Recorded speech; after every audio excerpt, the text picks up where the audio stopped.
Nós estamos aqui num seminário de terceiro setor e passamos o dia inteiro falando do Estado. O dia inteiro nós estamos falando de regulação, de normas que foram surgindo desde 88 e que, ao fim e ao cabo, visam sempre tentar tolher aquela imunidade constitucionalmente garantida. Quando eu vou estudar imunidade, eu gosto de ler Ives Gandra. Ele tem duas excelentes características. A primeira é ser um ótimo tributarista e a segunda é ser irmão do excepcional João Carlos Martins. E sempre gosto de ler Ives Gandra porque ele viveu a Constituinte. Ele era chamado como um catedrático para explicar o que os constitucionalistas da época deveriam compreender daquelas questões que estavam sendo discutidas. E ele tem um texto de algumas páginas que é excelente, que chama Teleologia da Imunidade Tributária. E desde antes de 88, o Ives Gandra vem falando sobre isso e este problema não se resolve. Já são 30 anos em que a gente discute esse assunto e as coisas não se resolvem. E muitas vezes a gente tem a impressão de que a imunidade constitucional, ela é, como se diz, um beneplácito constitucional, é um favor do Estado em prol de determinadas categorias, muitas vezes até uma renúncia fiscal, e tudo isso é perfumaria. Imunidade constitucional, a imunidade, ela é um favor que a sociedade outorga ao Estado. É o contrário. Nós aqui, particulares, sociedade organizada, nós é que devemos dar a diretriz do que pode e do que não pode. O Estado vai sempre tentar tolher esse direito. É uma característica imanente ao Estado. Isso tem vários autores que escrevem sobre esse assunto, especialmente economistas. O Estado sempre vai tentar receber mais do que ele precisa. Esse é um fenômeno comum a todas as sociedades e existe muita gente boa escrevendo sobre isso. A cada novo ano, o Estado vai querer mais. E, para querer mais, é preciso tolher algumas dessas categorias. É preciso tentar evitar e criar dificuldades. Mas o que eu quero dizer aqui, rapidamente, é que me parece que, muitas vezes, falta um pouco de coragem da administração pública para colocar em prática aquilo que é preceito constitucional. Nós precisamos ter mais coragem na nossa atuação, e eu estou conselheiro de um tribunal fiscal, acompanho o dia a dia dessas questões no âmbito de tribunal fiscal. Quando você pensa em alguém que quer montar uma escola, alguém que quer montar alguma filantrópica, quer criar uma associação beneficente, a gente não está pensando em grandes instituições que vão começar isso. É a crechezinha lá da estrutural, é a escola de ensino básico em Ceilândia. São essas as instituições que nós devemos proteger. E para essas instituições, você começar a falar em tudo isso que nós discutimos aqui ao longo do dia todo, é algo que não está nem no radar dessas instituições. Quando você tem uma superestrutura jurídica para debater esses assuntos, é muito fácil. É muito fácil. Você tem know-how, você tem como fazer, você tem dinheiro para levar adiante, mas não é essa a realidade da maioria das instituições que precisam dessa imunidade constitucional.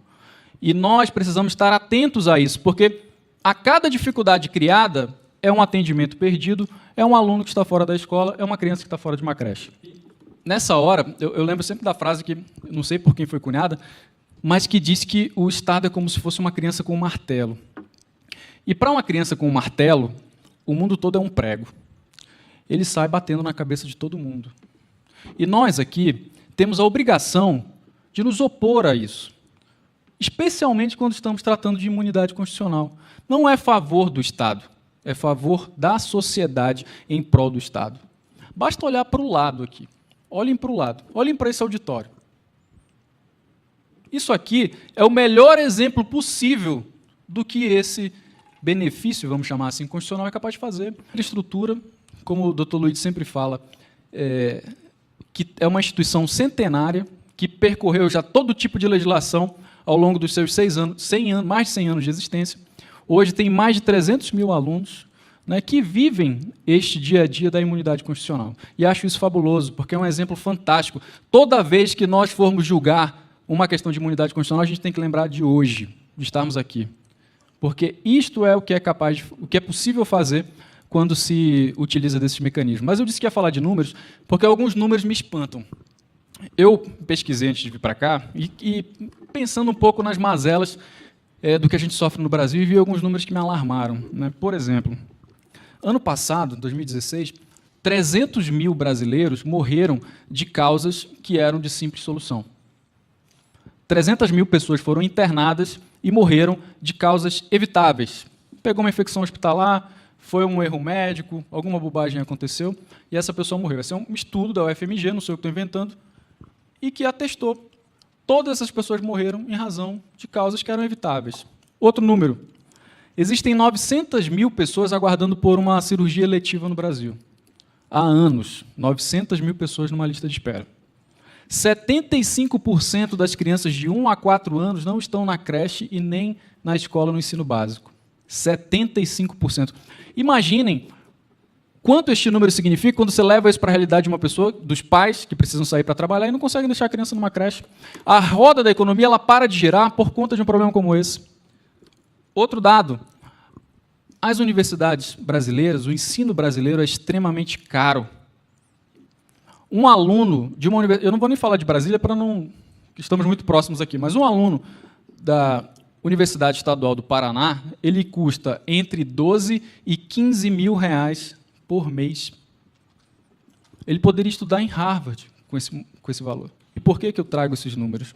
Porque a cada dificuldade que se cria para se efetivar uma imunidade constitucional, a cada instrução normativa que vem, a cada portaria, a cada exigência de ato declaratório, a cada dificuldade como essa, é um número desse que você aumenta. É uma criança a mais que não pode estar numa creche, é uma pessoa que morre no hospital, é alguém que deixa de ser assistido, é uma universidade que custa muito caro. Quantos alunos, doutor Luiz, a gente poderia colocar aqui com 15 mil reais por mês? Então, por que pagar essa conta se esse dinheiro poderia ser muito melhor empregado em outro lugar? E, para finalizar, existe uma frase que eu gosto, que é de um economista chamado Friedman, que ele diz que a solução que o governo dá a um problema, geralmente, é pior do que o problema. Então, não nos deixemos enganar. Isso nunca vai ser fácil, mas é preciso ter coragem para facilitar a vida de quem pode usufruir de uma imunidade constitucional. Façamos isso como um exercício. Tentemos tornar as coisas mais simples. É possível e é num curto prazo que nós devemos fazer isso, porque senão a gente vai ficar para trás. E a gente não pode ficar para trás. Muito obrigado, era isso que eu tinha a dizer. Uma boa tarde.